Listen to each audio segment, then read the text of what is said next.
Hello everyone, how are you all? I hope you all are good. So, today we are going to discuss some important topics for class 11th.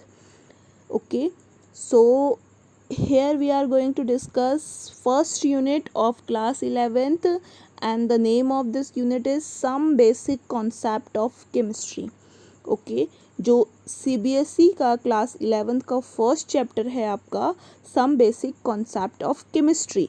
तो जैसे कि बहुत से बच्चों की query भी थी कि भाई 11th के टॉपिक्स को डिस्कस करें, क्योंकि जो लॉकडाउन चल रहा है उसमें बच्चों की जो स्टडी है वो बहुत ज़्यादा सफ़र कर रही है। तो दैट्स वाई आज हम डिस्कस करेंगे क्लास 11th का फर्स्ट चैप्टर, और इससे पहले हम क्लास 12th का फर्स्ट चैप्टर सॉल्यूशन डिस्कस कर चुके हैं। तो आप प्रीवियस वीडियो जाके देख सकते हैं प्लेलिस्ट पर। ओके, सो स्टार्ट करते हैं।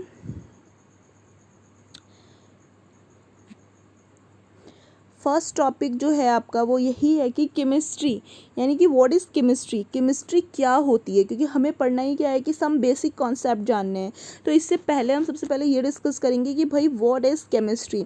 Okay, so chemistry is the branch of science which deals with the study of composition, properties and structure of matter changes undergoes the different condition and laws which govern these changes। ठीक है, तो ये क्या है आपके chemistry है, यानी कि केमिस्ट्री क्या होती है। केमिस्ट्री एक साइंस की ब्रांच है जिसमें हम डील करते हैं या स्टडी करते हैं, कह सकते हैं किसकी, कंपोजिशन की। कोई भी जैसे सब्सटेंस है या कोई एलिमेंट है, कंपाउंड है, तो उसका कंपोजिशन क्या है, उसका रेशियो क्या है। जैसे अगर वाटर है तो वाटर का रेशियो क्या होता है, 1:8 होता है।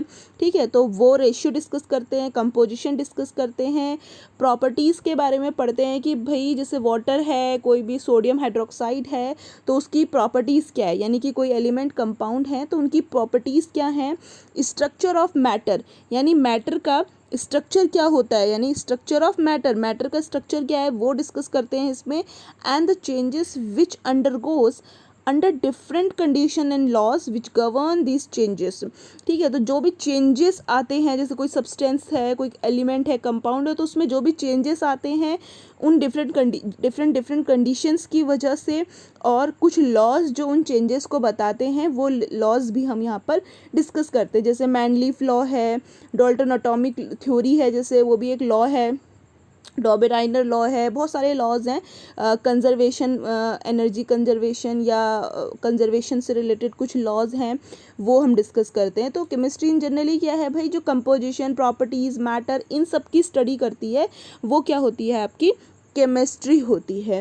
ठीक है, तो ये स्टार्टिंग का फर्स्ट चैप्टर का फर्स्ट टॉपिक है भाई व्हाट इज़ केमिस्ट्री, तो ये जानना बहुत ज़रूरी है। तो केमिस्ट्री क्या होती है, एक साइंस की ब्रांच है जो इन सब की स्टडी करती है, या इन सब के बारे में हम पढ़ते हैं केमिस्ट्री के अंदर। जब हम बड़ी क्लास में जाते हैं तो केमिस्ट्री को डिवाइड कर देते हैं 2 पार्ट्स में, मेनली इनऑर्गेनिक और ऑर्गेनिक। फिजिकल केमिस्ट्री भी होती है, लेकिन मेनली हम चलते हैं इनऑर्गेनिक और ऑर्गेनिक में। तो ऑर्गेनिक में हम स्टडी करते हैं कार्बन और उससे रिलेटेड कंपाउंड्स के बारे में, और इनऑर्गेनिक में हम नॉन कार्बन कंपाउंड्स के बारे में डिस्कस करते हैं, लाइक वाटर। ठीक है, और ऑर्गेनिक में कार्बन और उससे रिलेटेड कंपाउंड या उसके एलोट्रॉप्स लाइक ग्रेफाइट, डायमंड्स, इन सब कंपाउंड की हम स्टडी करते हैं ऑर्गेनिक के अंदर। ठीक है, तो नेक्स्ट टॉपिक, अब देखो यहाँ से आप ना स्क्रीनशॉट भी ले सकते हैं। जो क्लास 11th के बच्चे हैं वो अपने नोट्स को भी प्रिपेयर कर सकते हैं यहाँ से। जितने भी मेरे स्टूडेंट हैं उनको भी मैं बोलूँगी ये बात कि वो यहाँ से नोट्स भी प्रिपेयर कर सकते हैं। इस टाइप से ही उन्हें पढ़ाया जा रहा है कि वो नोट्स भी बना सकते हैं। ठीक है, तो नेक्स्ट टॉपिक देखते हैं हम। नेक्स्ट टॉपिक है हमारा, जूम कर लेते हैं इसे थोड़ा, हाँ। तो नेक्स्ट टॉपिक है आपका स्कोप ऑफ केमिस्ट्री। केमिस्ट्री का स्कोप कहाँ कहाँ पर है, यानी कि हम कह सकते हैं कहाँ कहाँ केमिस्ट्री है। एक तरीके से देखें तो वर्ल्ड वाइड है, केमिस्ट्री का यूज़ सभी जगह पर होता है वर्ल्ड में। अब जैसे कि हम देखें कंप्यूटर वर्ल्ड में भी इसका यूज़ होता है, जैसे कि या कहें कि कंप्यूटर की दुनिया में इसका भी यूज़ होता है। जैसे कंप्यूटर में जो सॉफ्टवेयर में जो सिलिकॉन के चिप्स होते हैं, तो वो भी किससे प्रिपेयर हो रहे हैं, एक केमिस्ट्री ही है। वहाँ पर भी क्या यूज़ हो रही है, आपकी केमिस्ट्री ही यूज़ होती है। ठीक है, क्योंकि आपको पता है सिलिकॉन क्या होता है, केमिस्ट्री का एलिमेंट है जिसका सिंबल SI होता है। ठीक है, तो कंप्यूटर वर्ल्ड में भी इसका यूज़ है। दूसरा अगर हम देखें तो एग्रीकल्चर फील्ड में भी केमिस्ट्री का बहुत ज़्यादा इंपॉर्टेंट यूज़ होता है। जैसे कि जो फर्टिलाइज़र्स होते हैं, इंसेक्टिसाइड्स होते हैं, वो सब तैयार किए जाते हैं with the help of chemistry. ठीक है, जितने भी मतलब हम फर्टिलाइज या इंसेक्टिसाइड यूज़ कर रहे हैं उनमें जो केमिकल है या वो किससे बन रहा है, केमिस्ट्री की ही हेल्प से बन रहा है, केमिस्ट्री ही होगी वो। ठीक है, तो इसीलिए केमिस्ट्री का एग्रीकल्चर के फील्ड में भी बहुत बड़ा रोल होता है। नेक्स्ट है आपका फूड प्रिजर्वेटिव्स में भी केमिस्ट्री यूज़ होती है। जैसे कि जो नाइट्रोजन गैस होती है आपकी N2, तो आपको पता होगा कि जैसे आपने देखा होगा जो लेज़, कुरकुरे, इनके जो चिप्स आते हैं, चिप्स के जो पैकेट्स आते हैं वो फूले हुए होते हैं। ठीक है, क्यों फूले हुए होते हैं? क्योंकि उसमें ये ही नाइट्रोजन गैस भरी हुई होती है। और नाइट्रोजन गैस क्यों भरी हुई होती है? क्योंकि उसको प्रिजर्व कर सके, यानी उसको मॉइस्चर से बचा सके, सीलने से बचा सके। ठीक है, तो देखा होगा जैसे कि कभी आप पैकेट खोल के रख देते हो तो उसके अंदर मॉइस्चर एंटर कर जाती है और जो चिप्स होते हैं वो सील जाते हैं। ठीक है, यानी कि उनमें मॉइस्चर की वजह से वो कुछ टेस्टलेस टाइप हो जाते हैं। ठीक है, तो प्रिजर्वेटिव्स क्या होते हैं? एक तरीके से जो फूड को सेफ रखें, उसको मॉइस्चराइज होने से बचा सके, तो इसीलिए उनमें नाइट्रोजन गैस जो होती है वो एक तरीके से फूड प्रिजर्वेटिव्स का काम करती है। एंड नाइट्रोजन जो है भाई आपकी केमिस्ट्री से रिलेटेड है। ठीक है, नेक्स्ट टॉपिक है आपका हेल्थ में भी केमिस्ट्री का रोल होता है। जैसे ड्रग्स होते हैं, जैसे निकोटीन है, निकोटीन भी एक ड्रग्स है। तो पहले एक चीज़ क्लियर कर दूं कि जो ड्रग्स होते हैं, जो मेडिसिन्स हैं, मतलब all medicines are drugs, but if we take in excess amount they work as drugs. ठीक है, जितनी भी मेडिसिन्स जो होती हैं वो ड्रग्स ही होती हैं, लेकिन कब? जब हम उसे एक्सेस अमाउंट में लेना शुरू कर देते हैं तब। ठीक है, तो ड्रग्स वही है। तो ड्रग्स में भी केमिस्ट्री का यूज़ होता है। जैसे कोई भी मेडिसिन बनती हैं तो देखा होगा उनमें कुछ ना कुछ कंपाउंड जो होते हैं, एलिमेंट जो होते हैं, वो केमिस्ट्री के ही इन्वॉल्व होते हैं। ठीक है, जैसे हम कैल्शियम की मेडिसिन्स लेते हैं तो उसमें कुछ ना कुछ कैल्शियम जो होते हैं वो केमिस्ट्री से ही आते हैं। तो एज अ हेल्थ में भी केमिस्ट्री बहुत इंपॉर्टेंट रोल प्ले करती है। नेक्स्ट है आपका ट्रांसपोर्टेशन की अगर हम बात करें तो भाई सिंपल सी है, फ्यूल एंड पेट्रोलियम, जैसे आपको पता है भाई। तो फ्यूल एंड पेट्रोलियम में भी ट्रांसपोर्टेशन जो है इसके अंदर केमिस्ट्री यूज़ होती है। जैसे पेट्रोल जो होता है आपका, उसमें क्या होती है? ऑक्टेन प्रेजेंट होती है, और ऑक्टेन का फॉर्मूला क्या होता है? C8H18। ठीक है, C8H18 होता है इसका फॉर्मूला। तो ये क्या है भाई? ये केमिकल कंपाउंड है। ठीक है, इसे हम हाइड्रोकार्बन भी कहते हैं। ठीक है, तो फ्यूल एंड पेट्रोलियम, पेट्रोल, इन सब जगह पर भी केमिस्ट्री यूज़ होती है। सीमेंट इंडस्ट्री, अगर सीमेंट को हम कहें ना तो इसको हम बोल सकते हैं सेल्टर में यूज़ होती है।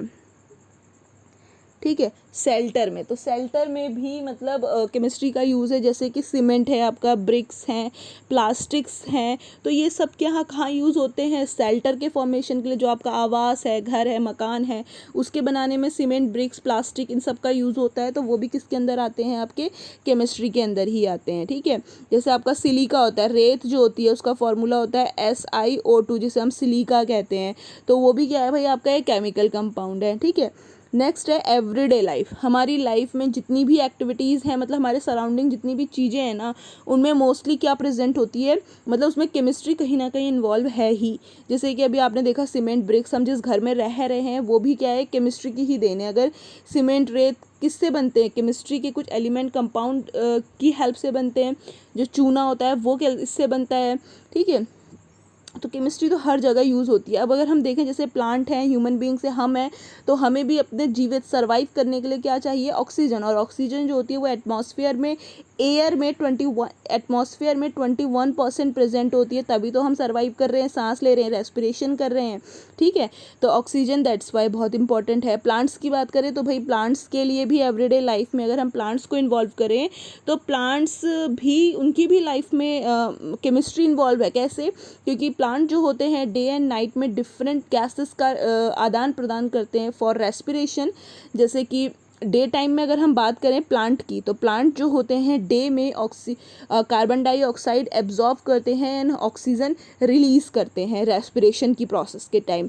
But at the time of night वो क्या करते हैं कि ऑक्सीजन को एक्सेप्ट, यानी कि एब्जॉर्व करते हैं एंड कार्बन डाइऑक्साइड को रिलीज़ करते हैं अपने से। दैट्स वाई कहा जाता था कि प्लांट्स में पहले टाइम पे कहते थे कि रात में भाई पेड़ों के नीचे नहीं सोएं। क्यों? बच्चों को डरा देते थे कि भूत आएगा। But this is not the scientific method, ये एक कोई साइंटिफिक मैथड नहीं है। तो जो साइंटिफिक का जो ट्रू मैथड है, जो ट्रू रीज़न है ऐसा कहने का, वो ये होता है कि प्लांट्स नाइट में कार्बन डाइऑक्साइड रिमूव करते हैं एंड जो कार्बन डाइऑक्साइड होती है वो हमारी ह्यूमन बॉडी के लिए हार्मफुल गैस होती है। That's why. ठीक है, तो एवरीडे लाइफ में देखो अब CO2 O2 ये सब क्या है, आपके केमिस्ट्री का ही पार्ट है। तो भाई एवरीडे लाइफ में भी बहुत ज़्यादा इंपॉर्टेंट रोल प्ले करती है केमिस्ट्री। नेक्स्ट है आपका वॉरफेयर। वॉरफेयर में जैसे डिस्ट्रक्टिव गैसेस हैं, बॉम्ब्स हैं, तो यहाँ पर भी बहुत ज़्यादा केमिस्ट्री का यूज़ होता है। बॉम्ब्स में अगर हम बात करें तो जो न्यूक्लियर बॉम्ब्स बनते हैं वहाँ पर आपका यूरेनियम का यूज़ होता है। यूरेनियम के आपने आइसोटोप पढ़े होंगे, यूरेनियम 235 और यूरेनियम 238। तो ये क्या है, इसके आइसोटोप्स होते हैं।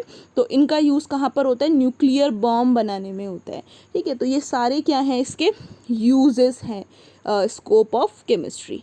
ठीक है, तो ये आप स्क्रीनशॉट ले सकते हैं और अपने नोट्स को प्रिपेयर कर सकते हैं with the help of these topics. ठीक है, और जो टॉपिक्स होंगे वो आपको सीक्वेंस वाइज ही यहाँ पर प्रोवाइड होंगे, तो आप अपने नोट्स बहुत इजीली और बहुत ही अच्छे तरीके से प्रिपेयर कर सकते हैं। ठीक है, तो नेक्स्ट टॉपिक देखते हैं। नेक्स्ट है, ये बहुत इंपॉर्टेंट टॉपिक है आपका, इंपॉर्टेंट टॉपिक नहीं है, इंपॉर्टेंट पॉइंट है ये। जैसे कि इसी चैप्टर में है, जैसे cisplatin and taxol both are the medicines. Both क्या हैं? मेडिसिन्स होती हैं। इनका यूज़ कहाँ पर होता है? कैंसर थेरेपी में होता है। ये पूछा जाता है कि जो सिस्प्लेटिन और टैक्सोल है, not only for class 11 but also for competitive exams. ठीक है, जो अदर कॉम्पिटेटिव एग्जाम्स होते हैं वहाँ पर भी ये पूछा जाता है कि सिस्प्लेटिन एंड टैक्सोल क्या है या कहाँ पर इनका यूज़ होता है। तो both are medicine and use in cancer therapy. Next है आपका AZT। इसकी फुल फॉर्म बहुत पूछी जाती है। फुल फॉर्म होती है इसकी एजिडोथायमिडीन। ठीक है, ये इसकी फुल फॉर्म होती है। दिस इज़ ऑल्सो अ पिल। ये भी क्या है? एक मेडिसिन ही है। और इसका यूज़ कहाँ पर होता है? एड्स के विक्टिम, यानी जो एड्स से ग्रसित व्यक्ति होते हैं उनके लिए जो स्टार्टिंग रेंज होती है, मतलब एड्स की, जब कोई व्यक्ति ग्रसित है या उसको एड्स है तो जो उसकी स्टार्टिंग का जो लेवल होता है वहाँ पर ये मेडिसिन वर्क करती है, उन पेशेंट को दी जाती है। बट जब हायर बहुत ज़्यादा लास्ट कंडीशन आ जाती है एड्स के पेशेंट की, तो वहाँ पर ये मेडिसिन का यूज़, मतलब मेडिसिन ज़्यादा वर्क करती नहीं है। और एड्स तो आपको पता ही है, अगर हम एड्स की बात करें तो भाई एड्स क्या है? एक डिजीज़ होती है जो हम ये नहीं कहेंगे कि पर्सन टू पर्सन ये ट्रांसफ़र होती है, बट ये ब्लड ट्रांसफ्यूजन के थ्रू एक से दूसरे व्यक्ति में जाती है। जैसे अगर कोई एक एड्स का व्यक्ति है जो क्या है, एड्स से ग्रसित है, तो उसका अगर ब्लड किसी नॉर्मल पर्सन को ट्रांसफ़र कराया जाता है तो एड्स होने के चांसेस उस दूसरे व्यक्ति में बहुत ज़्यादा इंक्रीज़ हो जाते हैं। ठीक है, तो ब्लड ट्रांसफ्यूजन के थ्रू एड्स एक से दूसरे में फैलता है। बट एक एड्स वाले पेशेंट के साथ बैठने से, खाने से एड्स की बीमारी नहीं फैलती है। तो ये र्यूमर्स हैं कि भाई पर्सन टू पर्सन वेरी करता है, but person to person vary करता है बट ब्लड ट्रांसफ्यूजन के थ्रू। ठीक है, तो ये हुई एक बात। और एड्स जो होता है, एड्स का जो वायरस होता है वो HIV होता है इसका वायरस। इसकी फुल फॉर्म होती है HIV की, ह्यूमन इम्यूनो डिफिशेंसी वायरस। ठीक है, एड्स की फुल फॉर्म होती है एक्वायर्ड इम्यूनो डिफिशेंसी सिंड्रोम। ठीक है, तो ये चीज़ आप यहाँ से ध्यान रखेंगे जो बहुत इम्पॉर्टेंट है। ठीक है, ये क्वेश्चन पूछा जाता है। नेक्स्ट टॉपिक देखते हैं। नेक्स्ट नोट है आपका वाटर सोलेबल विटामिन्स। वाटर में सोलेबल विटामिन कौन कौन से होते हैं? Vitamin B and vitamin C। इसको याद करने की एक ट्रिक बता देती हूँ, WBC। आप WBC याद रखें। आपको पता है WBC क्या होती है? वाइट ब्लड कॉर्पस्किल्स होती हैं। ठीक है, श्वेत रुधिर कणिकाएँ जिन्हें हम हिंदी में कहते हैं। तो वाइट ब्लड कॉर्पस्किल्स, इससे ध्यान रखना। W फॉर हो जाएगा वाटर, और B और C क्या है? विटामिन। तो B और C सोलेबल होते हैं किसमें? वाटर में। तो वाटर सोलेबल विटामिन का नाम पूछें तो आप रख सकते हैं WBC। फिर अगर पूछा जाए फैट सॉल्युबल विटामिन, तो फैट सॉल्युबल होते हैं ADEK, all are the fat soluble vitamin. Vitamin A, vitamin D and vitamin E और विटामिन के, ये सारे क्या होते हैं, फैट सॉल्युबल होते हैं। तो आपको सिर्फ लर्न क्या करना है, WBC, जिससे water soluble vitamin B and C। तो उसके बाद जितने बचे वो सारे क्या होते हैं, फैट सॉल्युबल होते हैं। ठीक है, तो ये चीज़ आप यहाँ से ध्यान रखेंगे, जो कि बहुत इंपॉर्टेंट है और कॉमन भी है।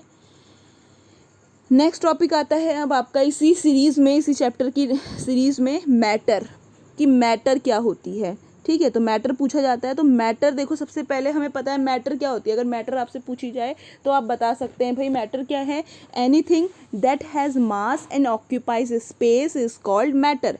कोई भी ऐसी वस्तु जो क्या है, मास हो, जिसमें जो स्पेस घेरती हो, वो क्या होती है आपकी मैटर। जैसे हम बात करें, बुक है, पेन है, टेबल है, चेयर है, कोई भी एक नॉर्मल चीज़, लिविंग नॉन लिविंग कोई भी, तो वो क्या है आपकी मैटर है। ठीक है, तो लेकिन मैटर का क्लासिफिकेशन, पहले हम यहाँ पे एक स्केलेटन पढ़ लेते हैं कि हमें मैटर के अंदर क्या क्या पढ़ना है। ठीक है, तो सबसे पहले देखो, मैटर जो होता है उसका दो टाइप से क्लासिफिकेशन किया गया है। पहला है फिजिकल क्लासिफिकेशन और दूसरा है केमिकल क्लासिफिकेशन। फिजिकल क्लासिफिकेशन के अंदर हम पढ़ते हैं सॉलिड स्टेट को, लिक्विड स्टेट को एंड गैसियस स्टेट को। ठीक है, ये तीनों चीज़ हम किसके अंदर पढ़ेंगे, फिजिकल क्लासिफिकेशन के अंदर। अब केमिकल क्लासिफिकेशन जो है भाई, उसे टू टाइप से डिवाइड किया गया है। पहला होता है मिक्सचर और दूसरा होता है प्योर सब्सटेंस। मिक्सचर के अंदर हम पढ़ेंगे होमोजीनियस मिक्सचर और हेट्रोजीनियस मिक्सचर। ठीक है, फिर जो दूसरा केमिकल क्लासिफिकेशन का टाइप है वो है प्योर सब्सटेंस। प्योर सब्सटेंस के अंदर हम स्टडी करेंगे what is element, what is compound, element क्या है, एटम्स क्या हैं, ये सब पढ़ेंगे। और फिर कंपाउंड के अंदर पढ़ेंगे कि इनऑर्गेनिक कंपाउंड, ऑर्गेनिक कंपाउंड्स क्या होते हैं, ये सारी चीज़ें डिस्कस करेंगे। तो मैटर का ये क्या है, स्केलेटन है भाई, ये क्लासिफिकेशन है मैटर का। ठीक है, तो ये आप ध्यान रख सकते हैं, ये स्केलेटन है एक तरीके से, इसका आप स्क्रीनशॉट ले सकते हैं। ठीक है, हाँ, तो स्क्रीनशॉट ले लें आप इसको, और कोई डाउट हो, कोई क्वेरी हो तो आप ज़रूर आस्क करें, कमेंट सेक्शन में पूछ सकते हैं। और नेक्स्ट वीडियो में हम डिस्कस करेंगे पूरा ब्रीफली कि मैटर क्या होती है, physical properties, physical chemical classification क्या है, और हर एक टॉपिक के बारे में, सॉलिड लिक्विड गैस क्या है, मिक्सचर, प्योर सब्सटेंस, ये सब कुछ डिस्कस करेंगे नेक्स्ट वीडियो में। अगर वीडियो आपको पसंद आती है, अगर वीडियो अच्छी लगती है तो लाइक शेयर एंड सब्सक्राइब ज़रूर करें।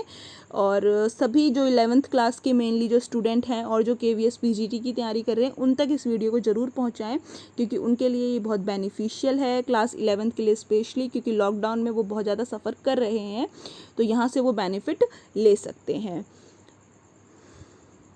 Thank you.